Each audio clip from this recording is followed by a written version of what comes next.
the Desert Tiger Podcast. Hi. Hello, Christy. How's it going?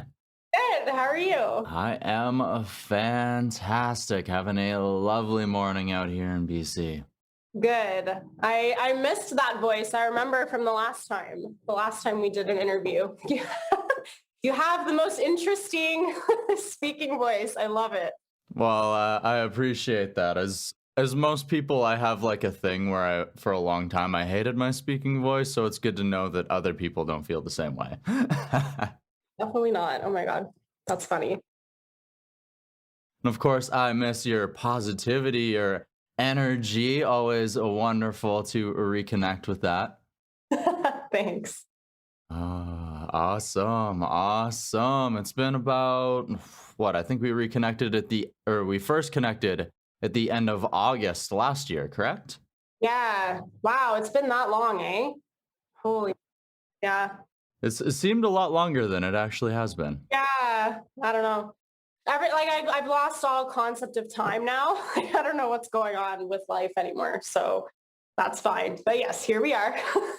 Just keep creating, right? Yeah. Eventually, one day they'll tell you can come out of your hermit hole and start playing shows again, and it'll be like, oh yes, finally. I'm just waiting for the day. I'm waiting for the day.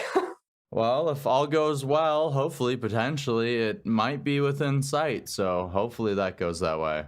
It seems like the end is near, but we'll see, I guess. We'll see. We've been faked out on this before already. Yeah, that's right. Awesome. So we're here to talk a little bit about some music that you've been creating since that first connection. So you're ready to dive into some of that here today? Yeah, let's do it. Awesome.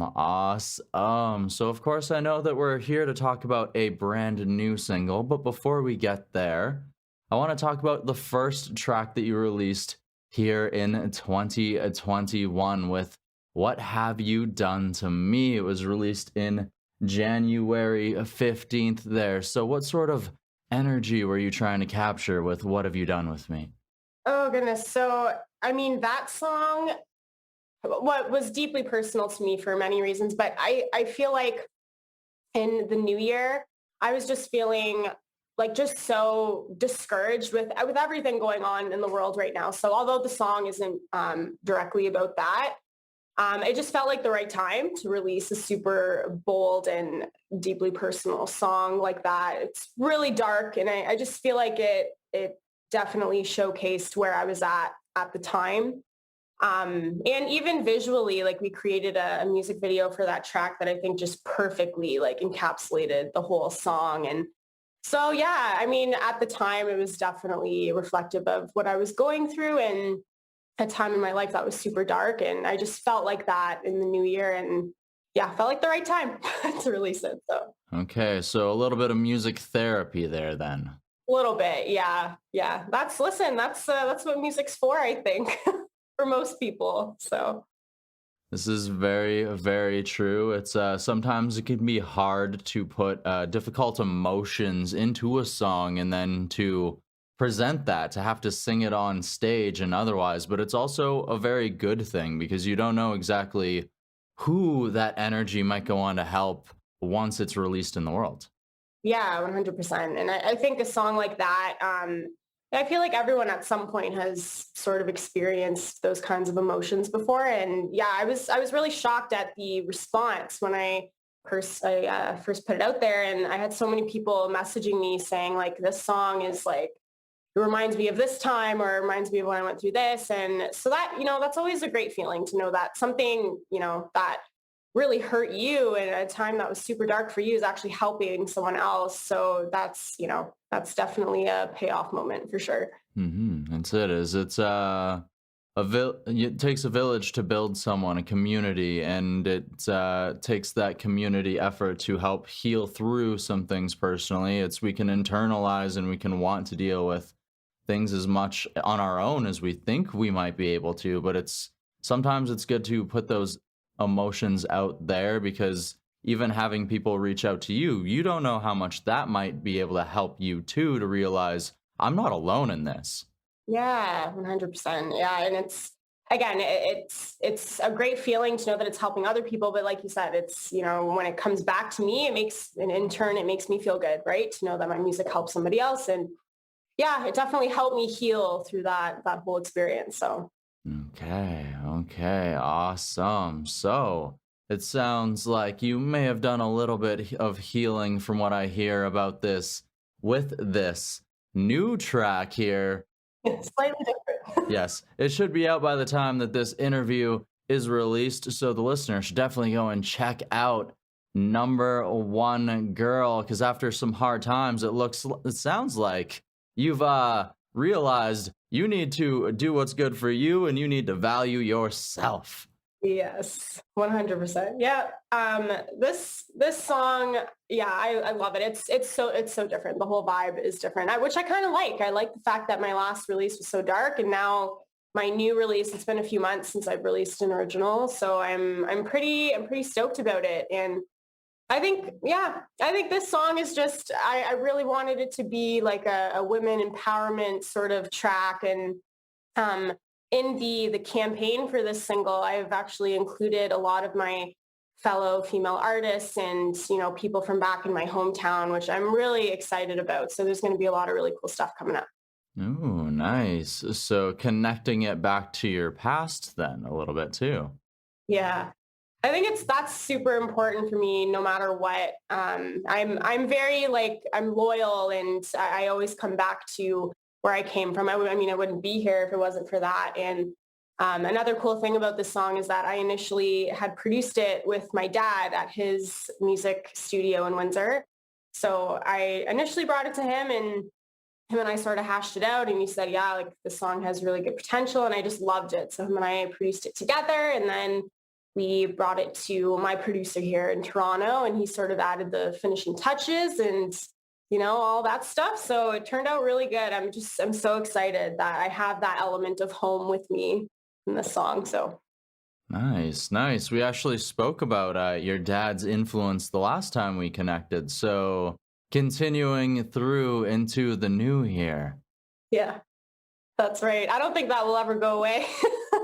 He's the reason I'm doing what I'm doing today, because I wouldn't have had that foundation without him. So it's awesome to include him in musical projects that I'm doing and kind of go back to that. So yeah, it's been pretty awesome. Okay, okay. I know that you've worked with Tal like many times on other singles before. Have you worked with your dad much in terms of like actually producing and crafting songs before? So yeah, we actually this happened a lot, especially before I moved to Toronto. Like he was the reason I got started recording and learning anything to do with production and engineering. He was my first producer really for any of my original tunes.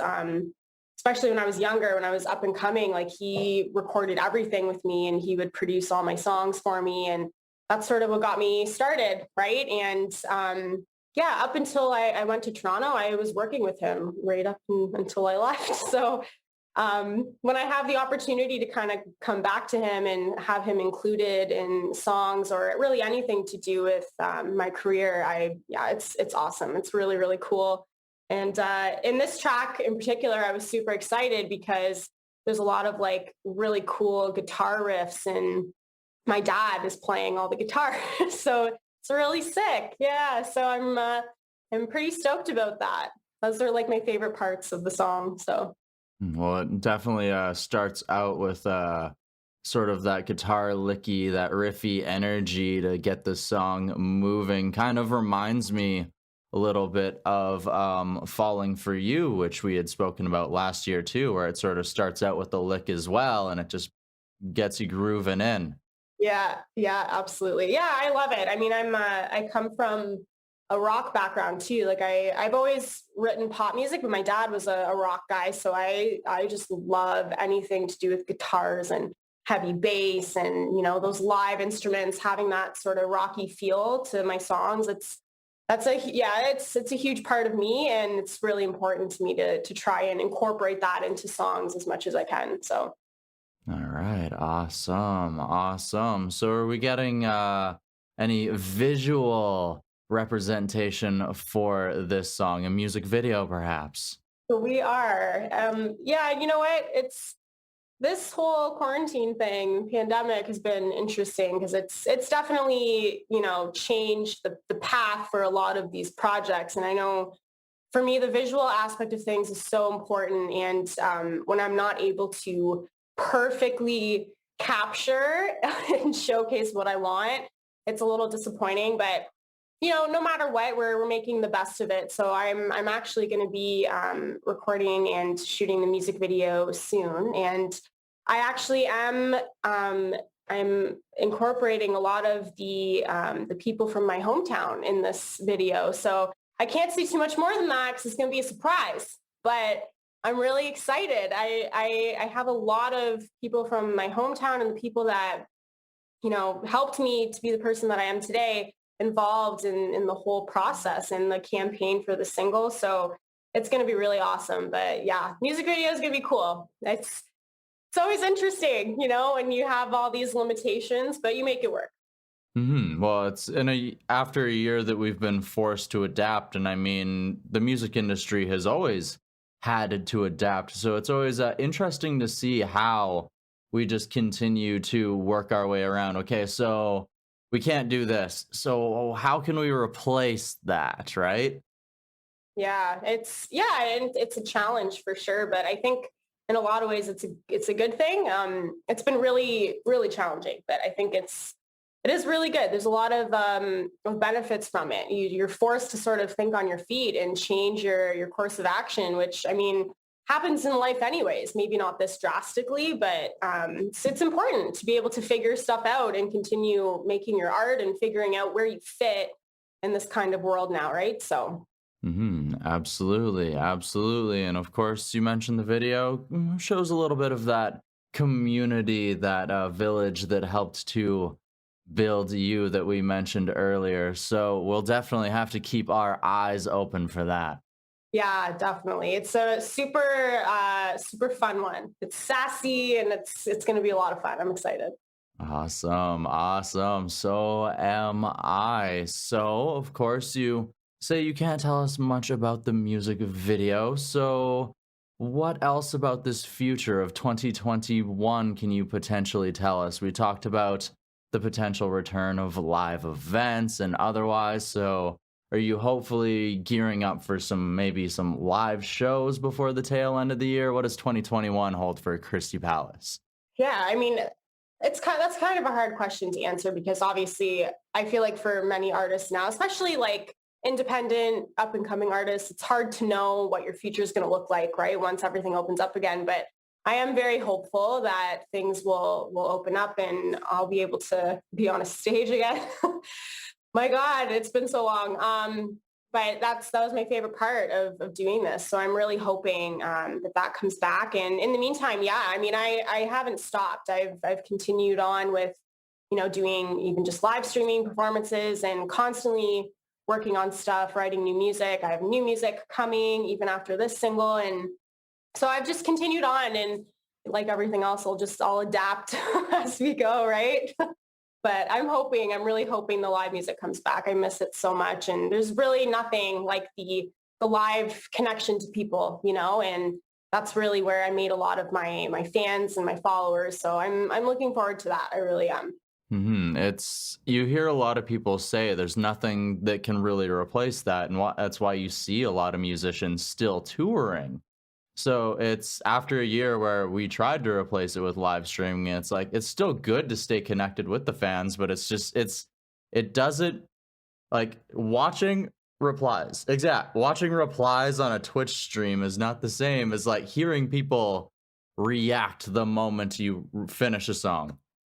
There's nothing like it. I mean, the live streaming thing, I've been doing it now for over a year, and it's still like, it hasn't replaced it, it feels like, you're filling a void. It's just, it is what it is. And you got to do what you got to do, right? It's better than doing nothing and not being able to perform at all. But definitely not the same. So I hope it comes back. I hope so too. And of course, we mentioned what you've been working on. And outside of music, you've actually been sharing a little bit more of your fitness journey with the world. So take us behind this venture. Well, might as well do something. Um, yeah, I mean, listen, the health and fitness thing, that's been a part of my life forever. I've always been doing it. Anyone that knows me knows that I prioritize that and I really make it a point to continue with it. But I decided, I'm trying new ways to connect to people. And I think that is just something that a lot of people are passionate about, or maybe they don't quite know how to go about it. And for me, I'm a huge health and fitness advocate as well as mental health. And I think there's a lot of parallels there. Not only that, but I think as artists, I think it's really important that you stay in shape and you take care of your body because, in the end, that's what's going to carry you through, especially when live music comes back. I've found that when I prioritize it and I stay healthy and fit as much as possible, it makes performing so much easier and everything. You just have more energy after. And so I just wanted to share more about that, because even up and coming artists to sort of see things that I do to stay in shape if, they're needing inspiration. I don't know. I don't know if it's helping people, but I'm sharing it anyway. So Well, it's something that maybe some artists don't actually think about where, like you say, is it's awesome to be in shape, but there's also the performance, the music business aspect of being able to possibly just maybe that little extra cardio allows you to put that more movements into your live set and not get gassed while still producing your vocals out into the crowd, right? yeah, it's extremely it's really, really hard on your body performing, especially when you're doing, a few sets at a time, or you're on stage for an hour straight singing back to back songs. Like that is not an easy thing to do for anybody, even for someone who is fit. But it helps. It certainly helps. And I know that it may not be the case for everybody. And most people are fine. Like most of them don't really prioritize it and they don't, put a lot of weight into it and they're fine. Like they can get up on stage and kill it. And that's totally cool. Like I admire everybody for what works for them. But for me, this is just, what has worked for me. So I want to share it because I just think it's important. I think it's important to prioritize your health and, have a good mindset and strong body so you can move forward in whatever career path you want, right? Absolutely, absolutely. And especially with if you're a touring musician or otherwise and you're stuck in a van all the time, or it's with being at a venue, sometimes people just spend most of the time sitting around. Maybe they go for a walk, but it's like you could be spending some of that time stretching, making sure that you are like prepared to go out and put on the best performance and then to make sure that your body's still going to be okay after that performance. For sure. And I feel like if you make it part of your lifestyle, like your everyday life, when things like that do come up, that are when you're straying away from your regular routine, it'll feel really weird and your body's going to crave the exercise and, the positivity that you're giving it. So I think, you have to think about that kind of stuff in the future, especially if you're an aspiring artist and you're moving towards that step. If you were to ever be touring, I think it's important to do it now so your body gets used to it and it's part of you already. Then when you're in those tough situations, you'll find ways to adapt and figure it out, right? And maintain it. So I don't know. That's just my opinion. Well, it's why they say when you practice with your band, you should practice like it's a live set too, so that when you are doing your spins or your jumps or whatever it happens to be, you know that you can pull these things off, you can make them look good, and that you're not going to strain yourself. Yes, absolutely. We need to practice those jumps, Colton. Otherwise, sometimes you trip and fall or you just lose your balance. And listen, that's very real. Got to get those split-legged jumps down. I mean, come on, those high kicks. Yeah, you got to practice. Awesome. I love it. I love it. I have had a blast chatting here today, Christy. I have one last question. Are you ready for it? I'm ready. Okay. I can't remember if this was something that we asked last time, but since our last conversation, over these past, I'd say what, probably about 9 months of releasing that dark single and then realizing that, you know what, maybe because somebody else doesn't exactly value you the way that they say they do, that doesn't mean that you shouldn't value yourself growing into this new self confidence or maybe newfound self confidence. How has this time helped you grow as a person, or what has it helped you learn about yourself? I think, oh, I can't. You're so funny.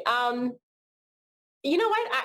It's always been a part of me. I think the best thing about being an artist when you share your music is, on the surface to other people, it's like, okay, well, right now she must be going through, a really tough time. And she's got a dark mindset and, she's really sad. But then you release something happy and everyone's like, well, wait, what? Okay, now she's happy.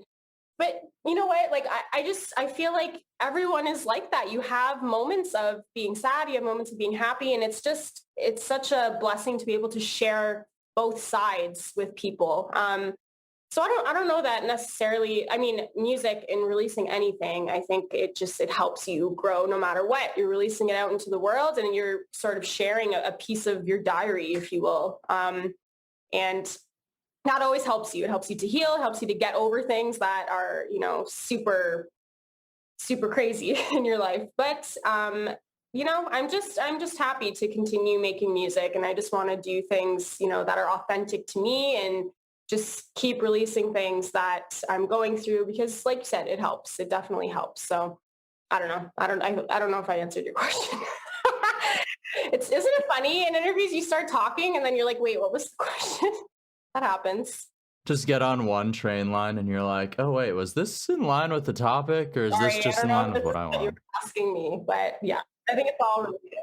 You definitely did answer the question because it's an important lesson to learn. And you mentioned earlier the importance of mental health. And as people, we need to realize that we are allowed to feel different emotions. No human being feels happy 100% of the time. We need sad moments to be able to appreciate those happy moments fully. And it's just it is life happens and that's perfectly okay. So it's a very good lesson to learn and I thank you for sharing that with us here. Thanks. Yeah, I've had people tell me before when they meet me, like I'm a pretty outgoing person and I'm smiley and I'm happy the majority of the time. And then they'll hear some of my songs and they're really dark. And, the one thing that bothers me so much is when people say, you're so happy, but why is your music so dark? Or why did you release a track like this? It just doesn't represent who you are. And I said, I don't agree with that at all. I think happy people, they go through sad things all the time. And I think it's important to really break that stigma because I think people that are happy, they are sad. And I feel like sometimes they feel like they have to keep up that sort of facade and I'm happy all the time. And it's just not true. I think everyone is capable of feeling everything and we should just shut up about it. Just let everyone feel what they feel, So that's all I have to say about that. Absolutely. I 100% agree. And I want to thank you, Christee Palace, for joining us here today on the Desert Tiger podcast. Thanks, Colton. Fun times as always.